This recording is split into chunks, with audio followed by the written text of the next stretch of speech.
बिस्मिल्लाहिर्रहमानिर्रहीम। अस्सलाम वालेकुम गाइस। आज हम लोग बना रहे हैं साबुत मसूर के दाल के पकोड़े जो बहुत ही मज़ेदार होती हैं। तो चलते हैं अपनी रेसिपी को स्टार्ट करते हैं। तो सबसे पहले तो मैंने इस तरह की साबुत मसूर की दाल ले ली है। तो ये देखिए आपके सामने मैं ला रही हूँ, इस तरह आपको पता लग जाए। इस तरह की दाल होती है साबुत मसूर की, बहुत ही टेस्टी रेसिपी बनने वाली है। तो इसको हम लोग भिगो देंगे पानी में इतना कि ये अच्छे से ढक जाए। तो इसको तकरीबन 2 से 3 घंटे के लिए तो भिगो देना है। अगर आप लोग पास टाइम कम है तो इसको लाजमी कम से कम 1 घंटा आधा घंटा तो फिर भी रखें। तो ये देखें इस तरह ये अच्छी सी जब भीग गई है, तकरीबन 1 से 2 घंटे हो चुके हैं, तो इसको हम जो है ना इस तरह मिक्सी में शामिल कर देंगे। साथ में जो है ना मैंने कुछ जो है ना साबुत मसाले जात लिए हैं, जिस तरह के साबुत प्याज हो गई है, हरी मिर्च हो गई है, लहसुन हो गई है। तो इस तरह इनके मोटे मोटे पीस कर दिए हैं मैंने इस तरह से। तो इसको भी हम साथ में ही मिक्स कर लेंगे। तो इस तरह की जो इसका पेस्ट बन जाएगा, इस तरह इसको हम लोगों ने मिक्सिंग के लिए बहुत ज़्यादा मैंने इसका पेस्ट नहीं बनाया। दाल आपको बीच में हल्की फुल्की दिख रही होगी, तो इसको हम लोगों ने इस तरह ही बनाना है, बहुत ज़्यादा इसका पेस्ट नहीं बनाना। तो मसालों की वीडियो यहाँ पे मुझसे थोड़ी सी स्किप हो गई है। तो इसमें जो जो मसाले मैंने शामिल किए मैं आपको बता देती हूँ। इसमें मैंने लिए मिक्स सुरख मिर्च, नमक, मिक्स मसाला और ये जो दड़ा सुरख मिर्च होती है वो, और जो बाकी के मसाले हैं वो आपके सामने भी डाल देती हूँ। धनिया पाउडर 1 चम्मच भर के ले लिया, और हल्दी जाएगा इसमें ½ टीस्पून। तो इसकी मिक्सिंग हम लोगों ने बहुत ही अच्छे से कर लेनी है, इसको अच्छे से मिक्स कर लेने हैं।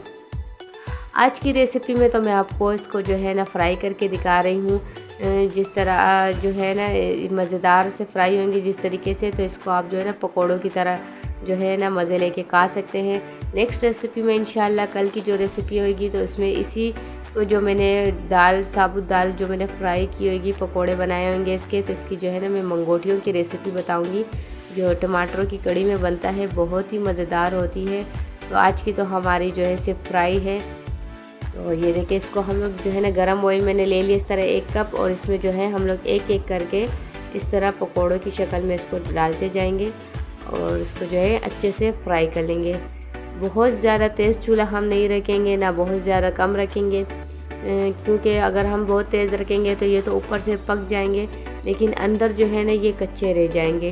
तो इसको हम लोगों ने जो है ना बहुत ज़्यादा तेज़ चूल्हे पे नहीं बनाना है, दरमियाने चूल्हे पे पकाने हैं, ताकि ये जो अंदर तक जो है ना अच्छे से पक जाए। तो इसकी साइड हम लोग चेंज कर देंगे। इतना ज़बरदस्त कलर आ चुका है इसका, तो आपको लुक नज़र आ रहा होगा। तो एक साइड इसका तकरीबन डन हो चुका है, तो दूसरी साइड हम इसकी चेंज कर लेंगे। इसी तरह एक एक करके हम इसको अलट पलट कर लेंगे, तरह मिक्स करते जाएंगे इसको। जो इसकी दूसरी साइड भी अच्छे से पक जाए तो फिर हम इसको जो है ना प्लेट में निकाल देंगे। तो इसको इस तरह अच्छे से हम लोगों ने मिक्स कर लेना है पहले, ताकि ये अंदर तक बहुत ही अच्छे से पक जाए, क्योंकि दाल हमारी कच्ची होती है। तो इसको जितना अंदर से अच्छे पकेंगे उतने ही इसमें टेस्ट में मज़ेदार होंगे। तो ये देखिए तकरीबन डन हो चुके हैं, तो हम इसको निकाल देते हैं प्लेट में। तो ये जो है हम लोगों ने जो है थोड़े छोटे साइज़ में ली थी। जो नेक्स्ट बैच हम इसमें शामिल करेंगे पकोड़ों का, तो वो हम थोड़े बड़े साइज़ में लेंगे। तो इस तरह एक एक करके इसको भी शामिल कर देंगे हम लोग अच्छे से। ये थोड़े इसके शेप मैंने थोड़े बड़े साइज़ में ले लिए हैं, बहुत ही मज़ेदार होते हैं दाल के पकोड़े भी। इस तरह ट्राई करना आप, बहुत ही ज़बरदस्त होते हैं।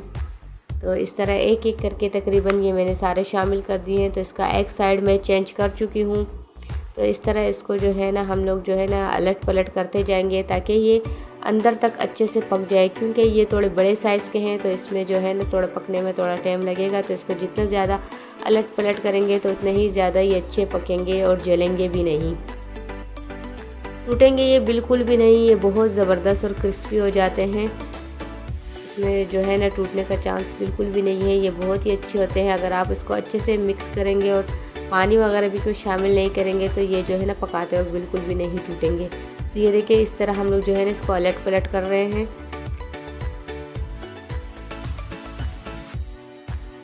ताकि अंदर तक अच्छे से पक जाए। तो ये ऑलमोस्ट डन है बिल्कुल। तो इसको भी हम लोग जो है ना प्लेट में निकाल देते हैं।